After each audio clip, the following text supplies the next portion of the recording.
Hello everyone, मैं हूं जयेश राजगुर और स्वागत है आप सभी का इस नए इंटरेस्टिंग यूट्यूब वीडियो में। दोस्तों, हम पढ़ रहे हैं क्लास 10th महाराष्ट्र बोर्ड का हिस्ट्री एंड पॉलिटिकल साइंस और ये है पॉलिटिकल साइंस का चैप्टर नंबर 2 इलेक्टोरल प्रोसेस। जी हां दोस्तों, ये है लेक्चर नंबर 1। आज दोस्तों हम डिस्कस करेंगे कि इलेक्टोरल प्रोसेस हमारे देश में कैसे होता है, कैसे इलेक्शंस कंडक्ट होते हैं और डेमोक्रेसी की ये बुनियाद, ये इंपॉर्टेंट एस्पेक्ट किस तरह से हमारे देश में इलेक्शन कमीशन ऑफ इंडिया पार करता है। तो दोस्तों, आज की इस वीडियो को अंत तक देखिएगा और अगर आप इस चैनल पर नए हैं तो जरूर से सब्सक्राइब कीजिए, बेल आइकन दबाइए, क्योंकि यहां आपको लगातार ऐसी इंफॉर्मेटिव वीडियोस मिलते रहेंगे। तो दोस्तों, जब बात आती है इलेक्टोरल प्रोसेस की तो याद रखिए, इलेक्शंस ये एक बहुत अहम और इंपॉर्टेंट हिस्सा है डेमोक्रेसी का। अगर आपका देश एक डेमोक्रेटिक कंट्री है तो दोस्तों इलेक्शंस उसका अभिन्न अंग है। हम देखते हैं हमारे आसपास हर 5 साल में लोकसभा के चुनाव होते हैं, विधानसभा के चुनाव होते हैं, नगर पालिका, नगर पंचायत, ग्राम पंचायत वगैरह के इलेक्शंस होते रहते हैं। ये इलेक्शंस कराना एक इंपॉर्टेंट प्रक्रिया है और डेमोक्रेसी को जिंदा रखने का, लोगों को पार्टिसिपेट इस डेमोक्रेसी के पर्व में करने का सबसे इंपॉर्टेंट और अच्छा मौका है दोस्तों। इसीलिए हमारे देश में रेगुलरली आप देखते हैं इलेक्शंस कंडक्ट किए जाते हैं ताकि हम जनता जो है अपने रिप्रेजेंटेटिव्स को चुन सके। That is why electoral process is an integral part of democratic Nations. Her democratic nation जो है वो इलेक्शंस कंडक्ट करके अपने प्रधानमंत्री, अपने नेता, अपने जनता के रिप्रेजेंटेटिव्स को चुनता है जो पार्लियामेंट्स में बैठकर उनके लिए काम करते हैं। दोस्तों, elections have played a major role in the working of India's democracy. Elections and representations are two very important processes in democracy, यानी ये एक अभिन्न अंग है डेमोक्रेसी का। जी हां, हमेशा से ही अगर आप एक डेमोक्रेसी में जी रहे हैं तो इलेक्शंस बहुत ही जरूरी है, क्योंकि तभी तो जनता को मौका मिलता है, जनता को एक अधिकार मिलता है अपना रिप्रेजेंटेटिव चुनने का। दोस्तों, राजाशाही, गुलामगिरी, ये सब से अब हम बाहर आ चुके हैं और हमारा देश एक स्वतंत्र, एक डेमोक्रेटिक रिपब्लिक बन चुका है। तो डेमोक्रेसी का सबसे इंपॉर्टेंट एस्पेक्ट ही है कि जनता चुनेगी कि वो अपना नेता किसे बनाना चाहती है, अपना रिप्रेजेंटेटिव किसे बनाना चाहती है। फिर वो लोकल नगर सेवक हो या एक बड़ा एमपी या एमएलए, हर किसी को चुनने का अधिकार जनता का है। जनता जनार्दन का है, जनता जो है ये राजा है और इसीलिए हर 5 साल में हम चुनते हैं हमारे नेता को। जी हां दोस्तों, we know that people's representatives are selected through elections. Elections help to bring a change in power through peaceful means. Different political parties get an opportunity to rule. हर बार हम देखते हैं चुनाव के अंदर अलग अलग पॉलिटिकल पार्टीज होती हैं, अपने उम्मीदवारों को हमारे सामने जो है कॉन्टेस्ट करवाती हैं, प्रचार करते हैं, विकास के बड़े बड़े नारे लगाते हैं। जनता उनमें से चुनती है कि बॉस कौन सही मायने में हमारे लिए अच्छा काम कर सकता है। तो दोस्तों, इसी प्रकार इलेक्शंस हमारे देश में कंडक्ट किए जाते हैं। पॉलिसीज ऑफ गवर्नमेंट देखी जाती हैं, लाइफ ऑफ सोसाइटी देखा जाता है, कौन ज्यादा लाइफ को इंप्रूव कर सकता है, ये सारी चीजें जनता सोचकर ही मतदान करती है। The electoral process should also be free. ये भी ध्यान रखना बहुत जरूरी है। कहीं ना कहीं हमारा संविधान जब बनता है ना, जब बन रहा था, बाबा साहेब अंबेडकर जी जो महान एक शख्सियत रहे, जिन्होंने कॉन्स्टिट्यूशन को गढ़ा, कॉन्स्टिट्यूशन को बनाया, उन्होंने भी ये सोचा कि यार इलेक्शंस इतनी इंपॉर्टेंट चीज है तो ये फ्री और फेयर होने बहुत जरूरी है। अगर हम एक ऐसी संस्था बना दे जो सरकार के अंडर हो या किसी कोर्ट कचहरी के अंडर हो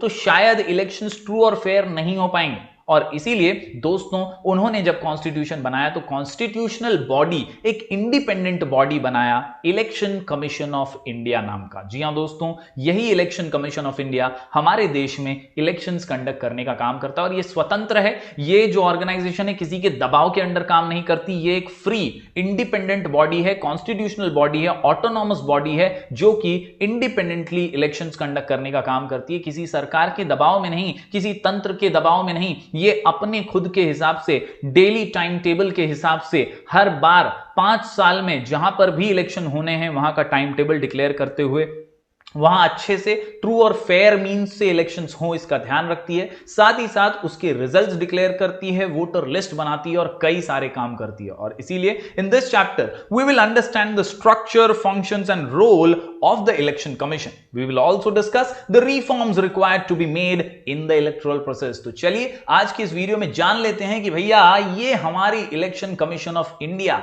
जो संवैधानिक, एक तौर पर हम कह सकते हैं एक संवैधानिक बॉडी है, एक संवैधानिक इंस्टीट्यूशन है, वो किस तरह से काम करती है। तो दोस्तों जब बात आती है इलेक्शन कमीशन की तो कुछ इंपॉर्टेंट जानकारी आपको याद रखनी है। In India the election commission is central to the process of election, यानी इलेक्शन पूरी तरह से यही कंडक्ट करवाते हैं, इन्हीं की जिम्मेदारी है।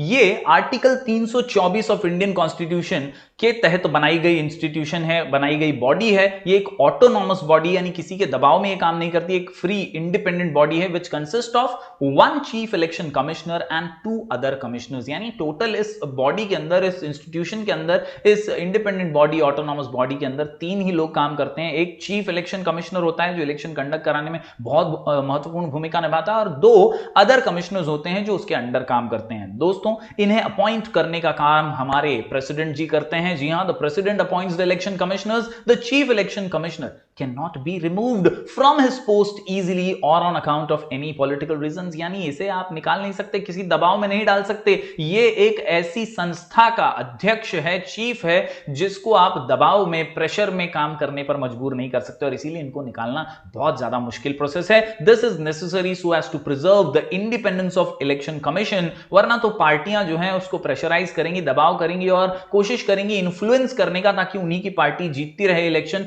There is a separate provision made for the expenses of election commission as well। तो ये जो इलेक्शन कमीशन, उसके खर्चे से रिलेटेड, उनकी सैलरीज वगैरह से रिलेटेड भी अलग से एक्सपेंडिचर मेंटेन किया जाता है। The election commission does not have a separate staff also. ये बात भी आपको पता होनी चाहिए कि इलेक्शन कमीशन का कोई सेपरेट स्टाफ वगैरह नहीं होता। जो हमारे जैसे टीचर्स वगैरह होते हैं या गवर्नमेंट एम्प्लॉइज होते हैं ना, वही इलेक्शन के दौरान इलेक्शन कमिश्नर्स की मदद करते हैं इलेक्शन कंडक्ट करवाने में। Yes, teachers and other employees help election commission to execute the process of election. तो उम्मीद करता हूं ये इंट्रोडक्शन इलेक्शन कमीशन का आप आसानी से समझ पाए होंगे। अब बढ़ते हैं आगे दोस्तों। आज का answer functions of election commission. Functions of election commission, काय काम करते इलेक्शन कमीशन? सु काम करे छई। यस, 5 साल में हर बार इलेक्शन कंडक्ट कराने में और भी बहुत सारी गतिविधियां होती हैं दोस्तों, और इन्हीं को पार करने का काम इलेक्शन कमीशन करता है। कुल मिलाकर के 5 इंपॉर्टेंट फंक्शंस हमारे टेक्स्ट बुक में दिए गए हैं इलेक्शन कमीशन के, और इन 5 को आसानी से याद करने के लिए, अच्छे से लिखने के लिए और बोर्ड एग्जाम में अच्छी तरह से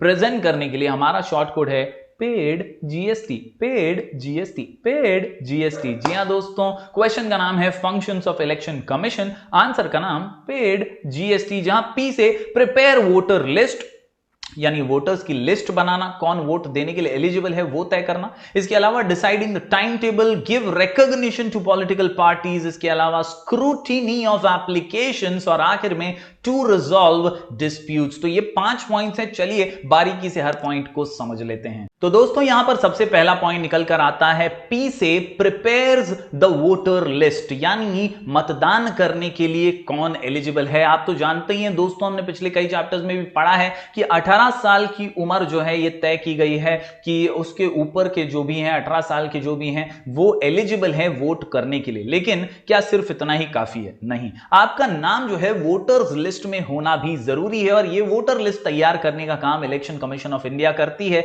every Indian citizen who has completed 18 years of age has a right to vote. To exercise the right to vote, citizen's name must be in the voters list, यानी आपका शुभ नाम जो है वोटर्स लिस्ट में होना चाहिए। 18 साल के होने के बाद इलेक्शन कमीशन का काम है कि वो वोटर लिस्ट बनाए, उसे सिर्फ बनाए नहीं, उसे अपडेट भी करे। जी हां दोस्तों, कई लोगों का इंतकाल हो जाता है, ऊपर चले जाते हैं, फिर भी कई धांधलियां होती हैं, उनके नाम पर कोई भलता ही वोट करके चले जाता है, ऐसे झोल झपाटे होते रहते हैं। लेकिन ये रोकने के लिए रेगुलरली इलेक्शन कमीशन को अपडेट्स और अपग्रेडेशन करते रहना बहुत जरूरी है अपनी वोटर्स लिस्ट में। तो ये है सबसे महत्वपूर्ण function election commission of India का। Yes, it is the responsibility of the election commission to prepare the list of eligible voters. कौन 18 साल का हो गया उसका नाम डाल दीजिए, साथ ही साथ update the existing voters list and include the names of new voters. The election commission has the authority to issue identity cards to the voters as well, यानी वोटर आईडी कार्ड भी इशू करने का अधिकार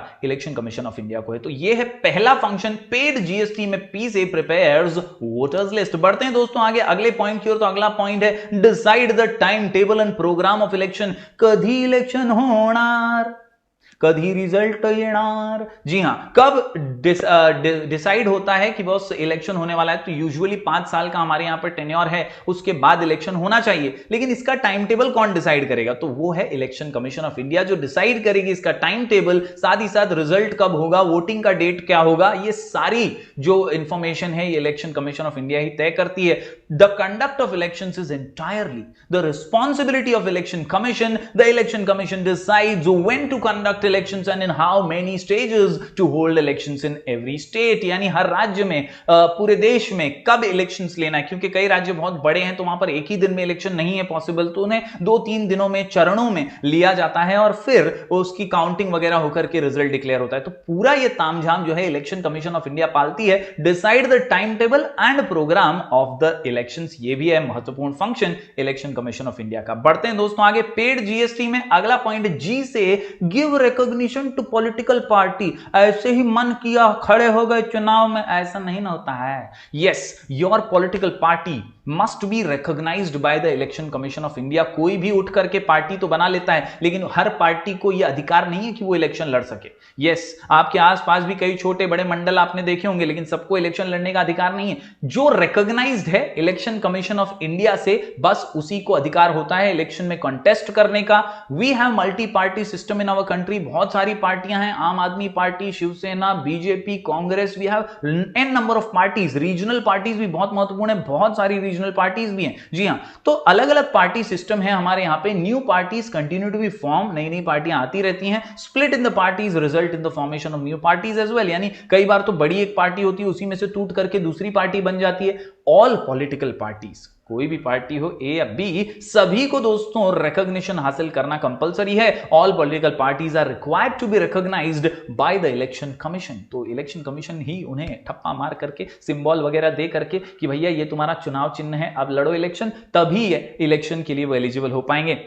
The Election Commission also allots election symbols to the political parties। तो उम्मीद करता हूं दोस्तों ये एक और पॉइंट आप समझ गए होंगे। पेड जीएसटी में जी से गिव रिकॉग्निशन, किसको? पॉलिटिकल पार्टीज को। बढ़ते हैं दोस्तों आगे, अगला पॉइंट है एस से, आसान सा पॉइंट है, scrutiny. Scrutiny, scrutiny of the applications of candidates. जी हां दोस्तों, स्क्रूटिनी बोले तो चेक करना, जांच करना, पड़ताल करना कि भैया जिसने इलेक्शन में खड़े होने के लिए फॉर्म भरा है वो लेजिटिमेट पर्सन है, अच्छा पर्सन है, उसका कोई क्रिमिनल बैकग्राउंड तो नहीं है, उसने जो जानकारी दी है फॉर्म भर के वो सही भी है या फेकोलॉजी है। Yes, after the election dates are declared, every political party selects the candidates to contest elections. Some candidates contest the elections independently also। यानी कई बार क्या होता है, अनुमान जो हम देखते हैं अक्सर कि पॉलिटिकल पार्टीज अपने कैंडिडेट खड़े करती है, कि टिकट देती है उनको, और फिर वो लोग आवेदन पत्र यानी फॉर्म भर के इलेक्शन कमीशन के पास जाते हैं कि भैया मैं ये पार्टी का हूं और मेरे को यहां से खड़े रहने का इलेक्शन में। लेकिन भाई इतना इजी नहीं है। कई बार इंडिपेंडेंट जो होते हैं ना, अपक्ष जिसको हम बोलते हैं, जो किसी पार्टी के नहीं है लेकिन फिर भी इलेक्शन लड़ना चाहते हैं, वो भी अपना फॉर्म वगैरह भरते हैं। इन सभी के, पार्टी वाला हो या बिना पार्टी वाला हो, सभी का फॉर्म चेक करना इलेक्शन कमीशन का इंपॉर्टेंट फंक्शन है। कि फॉर्म में जो डिटेल्स दिए गए हैं, कितनी संपत्ति है, कितनी पत्नी है, कितने पति हैं, सब कुछ पूरा डिटेल में, कितना आपके पास जो है पैसा है, रुपया है, बंगला है, गाड़ी है, हर चीज आपको बेसिक डिटेल्स के साथ भरनी होती है। आपके ऊपर कोई कोर्ट केस तो नहीं है, कहां है तो काय का केस है, कुछ आप गिल्टी तो अप्रूव नहीं हुए कोर्ट में, ये सारी बातें जो है फॉर्म में आपको सच सच लिखनी पड़ती हैं। उसकी जांच पड़ताल होती है, उसका स्क्रूटिनाइजेशन होता है और फिर ही आपको एलिजिबिलिटी मिलती है इलेक्शन में खड़े रहने की। Candidates of political parties as well as independent candidates have to fill the applications which include the information about their own self. The election commission scrutinises all the applications and allows the eligible candidates to contest the elections. तो इस प्रकार ये पूरी प्रक्रिया है, ये एक important function है जिसके जरिए हमारा election commission of India check करता है कि बॉस कैंडिडेट परफेक्ट है या नहीं। बढ़ते हैं दोस्तों अगले पॉइंट की ओर। यह आखिरी पॉइंट हमारा पेड जीएसटी के अंदर टी से, to resolve any disputes relating to the election. जी हां दोस्तों, कई बार हो जाती है रैली में तू मैं, कई बार एक दूसरे को उल्टा सीधा बोल दिया जाता है और इसी में आपत्तिजनक भी कई बार भाषण हो जाते हैं रैलियों में। तो ये अगर डिस्प्यूट में कन्वर्ट हो जाता है और कोई पार्टी दूसरी पार्टी के कैंडिडेट के खिलाफ कुछ एक्शन चाहती है, तो ऐसे डिस्प्यूट्स लेकर इलेक्शन कमीशन के पास जाया जाता है और फिर इलेक्शन कमीशन ही इन डिस्प्यूट्स को रिजॉल्व करेगा। क्योंकि भाई इलेक्शन तुम करवा रहे हो तो रिजॉल्व भी डिस्प्यूट्स को तुम ही करोगे, सिंपल है। कई बार वोट काउंट में कुछ धांधली हो जाती है, कुछ मिस्टेक्स हो जाती है, तो भी कोई कैंडिडेट अगर खुश नहीं है तो वो भी इलेक्शन कमीशन के पास जाएगा और वहां पर ही इन सभी चीजों का रेजोल्यूशन होगा, यानी प्रॉब्लम सॉल्व भी इलेक्शन कमीशन को ही करना है। The election commission has the responsibility of resolving any disputes that may arise regarding elections accordingly to declare any candidate as disqualified. किसी को डिस्क्वालीफाई करना है, किसी ने उल्लंघन किया है कोड ऑफ कंडक्ट का, तो उसे डिस्क्वालीफाई करने का काम भी हमारी इलेक्शन कमीशन ऑफ इंडिया करती है। और कंडक्ट री इलेक्शन, अगर लगता है कि यहां सच में गड़बड़ी हुई है तो री इलेक्शन करवाने का फंक्शन भी इलेक्शन कमीशन का ही है। In a particular constituency is the responsibility of election commission. तो उम्मीद करता हूं दोस्तों ये पॉइंट भी आप समझ गए होंगे। हमने आज पढ़ लिया है फंक्शंस ऑफ इलेक्शन कमीशन, आसान सा point, short code paid GST, P से प्रिपेयर्स वोटर लिस्ट, डी से डिसाइडिंग द टाइम टेबल, जी से गिव रिकॉग्निशन, एस से स्क्रूटिनी ऑफ द एप्लीकेशन और आखिर में टू रिजॉल्व द डिस्प्यूट। दोस्तों आज के इस वीडियो में पहले हम देखेंगे प्रोसेस ऑफ इलेक्शन, इसके अलावा हम देखेंगे कॉन्स्टिट्यूएंसी कैसे गढ़ी जाती हैं, कैसे बनाई जाती हैं, इसके अलावा क्या चैलेंजेस फेस करता है election commission of India true और फेयर वे में इलेक्शंस कंडक्ट कराने में, और साथ ही साथ हम देखेंगे दोस्तों कि किस तरह से यह प्रोसेस पूरा अंजाम दिया जाता है एक कोड ऑफ कंडक्ट के साथ। तो चलिए इस वीडियो को शुरू करते हैं। आप जरूर इस वीडियो को पूरा देखिएगा ताकि आपके पूरा चैप्टर जो है वो क्लियर हो जाए, और जरूर टेलीग्राम चैनल से जुड़ के आप नोट्स भी डाउनलोड कर लीजिएगा। दोस्तों यहां आपको प्रोसेस नजर आ रहा है, आप देख सकते हैं कैसे सबसे पहले एक कॉन्स्टिट्यूएंसी, एक गढ़ बनाया जाता है पॉपुलेशन वाइज, पॉपुलेशन काउंट देख करके, और वहां से रिप्रेजेंटेटिव जो है वो वहां की जनता चुनती है। तो पहले कॉन्स्टिट्यूएंसी बनती है, जैसे आप अलग अलग कॉन्स्टिट्यूएंसीज देख लीजिए, 543 के अराउंड हमारे देश में कॉन्स्टिट्यूएंसी, और हर जगह का एक रिप्रेजेंटेटिव लोकसभा में जाकर के बैठता है और वो हमारे लिए काम करता है। तो ये कॉन्स्टिट्यूएंसी बनाना सबसे इंपॉर्टेंट है, तभी तो वहां के लोग अपना रिप्रेजेंटेटिव चुन पाएंगे। इसके अलावा फाइनलाइजिंग द वोटर्स लिस्ट, जैसा हमने फंक्शंस में देखा, सबसे महत्वपूर्ण काम है इलेक्शन कमीशन का कि भाई वोट कौन करेगा उसकी लिस्ट बना लीजिए। इसके अलावा nomination of candidates and scrutiny of their nomination forms, जैसे ही इलेक्शन आते हैं करीब, तो हर पॉलिटिकल पार्टी जो होती है वो अपने कैंडिडेट्स को टिकट देती है। वो कैंडिडेट्स आवेदन पत्र यानी फॉर्म भरते हैं और इलेक्शन कमीशन को देते हैं। तो इन सभी फॉर्म्स को स्क्रूटिनी करना, चेक करना, ये पूरा काम है इलेक्शन कमीशन का। नॉमिनेशन कितने कैंडिडेट्स के हैं, कौन से कॉन्स्टिट्यूएंसी में, वो जांचना भी इलेक्शन कमीशन का काम है। उसके बाद दोस्तों इलेक्शन कैंपेन शुरू होता है, उसकी तारीख, उसका टाइम टेबल वगैरह इलेक्शन कमीशन ऑफ इंडिया दे देता है, और फिर रैलियां होती हैं, चुनाव की सभाएं होती हैं, मैं ऐसा करूंगा, मैं ये विकास करूंगा, वो विकास करूंगा, ये सारी बड़ी बड़ी बातें होती हैं, और फिर होती है एक्चुअल वोटिंग, जहां जनता जनार्दन चुनती है अपने रिप्रेजेंटेटिव्स को, अपने नेताओं को। दोस्तों इसके बाद एक दिन आता है, इलेक्शन कमीशन काउंटिंग करता है वोट्स की, और आखिर में रिजल्ट्स डिक्लेयर कर दिए जाते हैं। और आखिर में दोस्तों अगर कुछ भी डिस्प्यूट्स हैं, अगर कुछ भी प्रॉब्लम्स हैं, तो resolution of disputes regarding elections, ये भी काम इलेक्शन कमीशन ऑफ इंडिया का है। तो ये पूरा जो चार्ट है आपके टेक्स्ट बुक में बनाया हुआ है दोस्तों, इसके जरिए ही, इसको ही फॉलो करते हुए इलेक्शन कमीशन ऑफ इंडिया काम करता है। दोस्तों सबसे पहली चीज देख लेते हैं कि कैसे कॉन्स्टिट्यूएंसी को रीस्ट्रक्चर किया जाता है और कौन करता है ये काम। एक कॉन्स्टिट्यूशन के अंदर जो ये बॉडी बनाई गई है, ऑटोनॉमस बॉडी, वो कैसे एक कॉन्स्टिट्यूएंसी बनाती है। जैसे पालघर एक कॉन्स्टिट्यूएंसी, हमारे यहां पर थाने एक कॉन्स्टिट्यूएंसी है, वहां से एक रिप्रेजेंटेटिव चुन करके जाता है पार्लियामेंट में, और वहां से वो जो है अपनी कॉन्स्टिट्यूएंसी के लिए, अपने लोगों के लिए काम करता है। The total number of members in Lok Sabha is 543।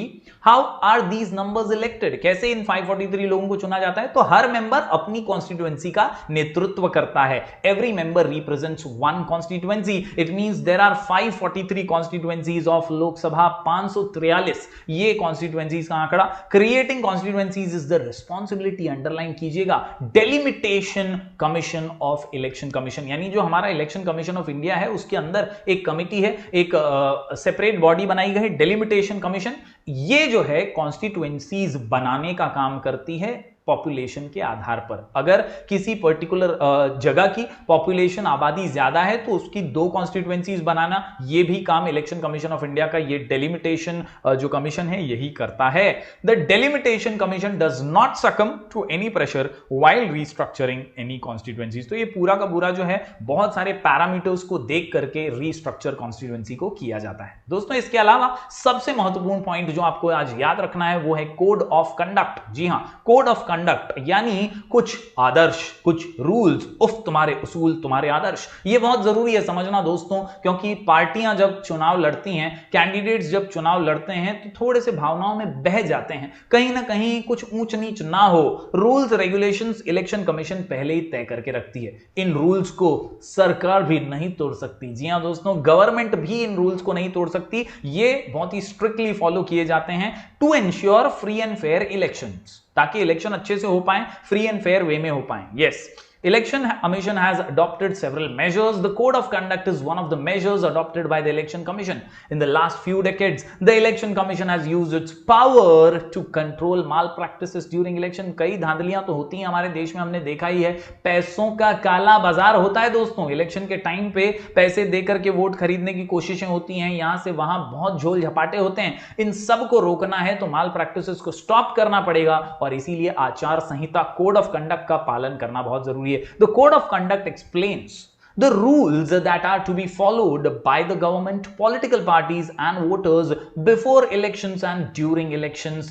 Yes, elections के दौरान, इलेक्शंस के पहले सभी को कोड ऑफ कंडक्ट का पालन करना जरूरी है। Even the government can not violate these rules due to the strict observance of the code of conduct in the last few elections. The common voters have become confident enough, यानी हम सब में एक कॉन्फिडेंस लाने के लिए ये code of conduct बहुत जरूरी है, वरना लोगों का डेमोक्रेसी से, इलेक्शन से भरोसा ही उठ जाएगा। सबको पता अगर चल जाए कि भाई सब गलत हो रहा है, सब घोटाले हो रहे हैं, तो फिर शायद वोट देने ही कोई ना आए, और इसीलिए ये कोड ऑफ कंडक्ट बहुत मायने रखता है। तो उम्मीद करता हूं ये पॉइंट आपको समझ आया होगा। ये पॉइंट बोर्ड एग्जाम में आ सकता है कि क्वेश्चन के रूप में पूछा जा सकता है, तो जरूर इसे लिख करके प्रैक्टिस कर लीजिएगा दोस्तों। इसके अलावा आपको यह भी जानना जरूरी है कि इलेक्शन करवाना कोई खाने का काम नहीं है। बहुत सारी मुश्किलें, बहुत सारे चैलेंजेस भी election commission of India face करता है। जी हां, challenges faced by election commission of India.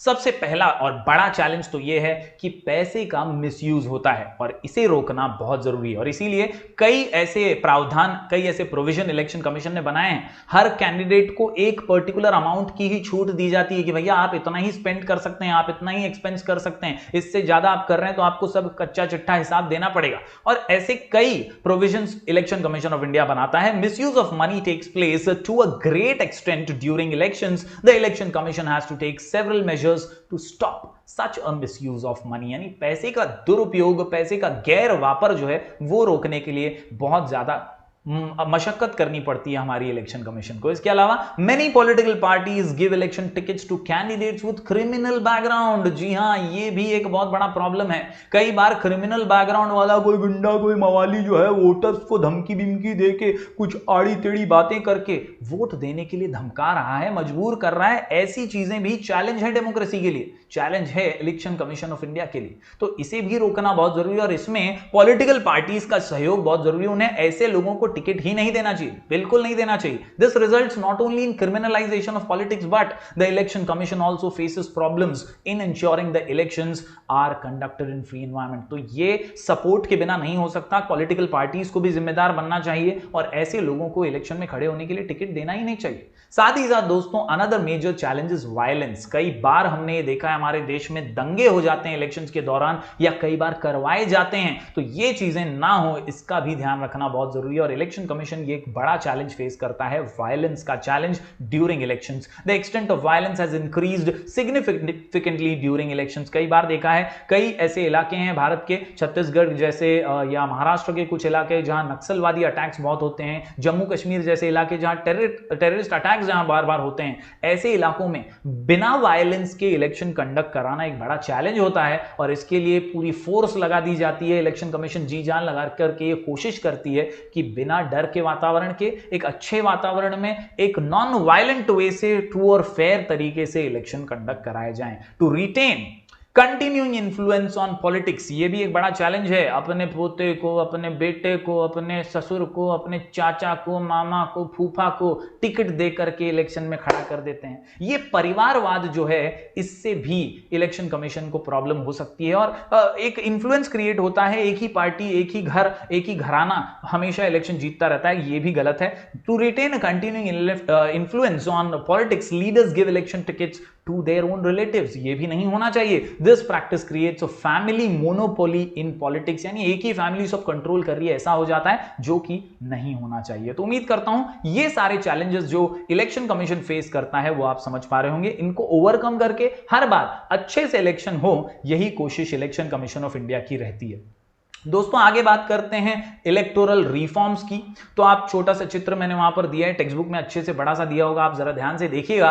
पहले जो इलेक्शंस होते थे वो दोस्तों चिट्ठियों से होते थे, बैलेट पेपर उन्हें कहा जाता था। उसी पर दोस्तों हम चुनाव में जो कैंडिडेट्स खड़े हैं उनका चुनाव करते थे और उसे एक बैलेट बॉक्स में, ये काला सा जो डब्बा है उसमें डाल देते थे और वोटिंग हो जाती थी। लेकिन इससे कई प्रॉब्लम्स होने लगे, कई धांधलियां होने लगी, कई प्रॉब्लम्स फेस करने लगे। साथ ही साथ एनवायरमेंटल प्रॉब्लम्स भी हम कह सकते हैं कि भैया हमें पेपर नहीं इतना ज्यादा यूज करना चाहिए, भाई यहां पर तो पेड़ जो पौधों को नुकसान हो रहा है। तो ये बचने के लिए, इससे बचने के लिए भी हमने ईवीएम मशीन्स को अब यूज करना शुरू कर दिया, इलेक्ट्रॉनिक वोटिंग मशीन। और अब इलेक्ट्रॉनिक वोटिंग मशीन के जरिए ही इलेक्शंस कराए जाते हैं। तो कुछ यहां पर रिफॉर्मेशंस हुए हैं। To increase participation of women in politics, the political party should give 50% candidature to women. तो ये एक बड़ा रिफॉर्मेशन है। पहले महिलाओं को उतना ज्यादा प्रोत्साहन नहीं दिया जाता था, अब दिया जाने लगा है। कई जगहों पे दोस्तों महिलाएं ही कैंडिडेट की तौर पर खड़ी रहती हैं, किसी भी पार्टी की हो जीतेगी तो महिला ही। कुछ सीट्स जो है रिजर्व कर दी गई हैं महिलाओं के लिए, तो ये एक बड़ा रिफॉर्मेशन है। इसके अलावा political party should not give candidature to any criminal background people. तो ये एक रिफॉर्मेशन है, इसके लिए कायदा कानून बनाया गया है। They should strictly follow the decisions given by courts in this respect. कायदा कानून को फॉलो कीजिए, ऐसे लोगों को दूर रखिए इलेक्शन से। आखिर में दोस्तों the government should take care of election expenses, खर्चा जो है सरकार उठाएगी, to ensure that parties will not make misuse of money and mismanagement of money during elections can be stopped. तो सरकार अगर एक्सपेंस कर रही है, सबको बजट बना करके दे दिया है, तो फिर मिसयूज को रोका जा सकता है। आखिर में दोस्तों representation of the people's act should be amended so that candidates having criminal background would not be able to participate in elections। यानी पीपल्स चॉइस होना चाहिए, क्रिमिनलाइजेशन को रोकना है। तो जनता जनार्दन है, जनता मालिक है, जनता को हक है, जनता ही चुनेगी और जनता ही अपना नेतृत्व सही तरीके से चुनेगी। तो ये कुछ रिफॉर्म्स हैं जो इलेक्शंस के दौरान हमारे देश में देखे गए हैं। पहले बैलेट पेपर थे, अब ईवीएम मशीन्स आ चुकी हैं। तो उम्मीद करता हूं दोस्तों आपको ये पूरी बातें समझ आई होंगी, ये वीडियो पसंद आया होगा तो लाइक जरूर कीजिएगा, ज्यादा से ज्यादा स्टूडेंट्स तक पहुंचाइएगा। हम मिलेंगे फिर एक बार कुछ और नए वीडियोस के साथ, तब तक के लिए do like, share and subscribe।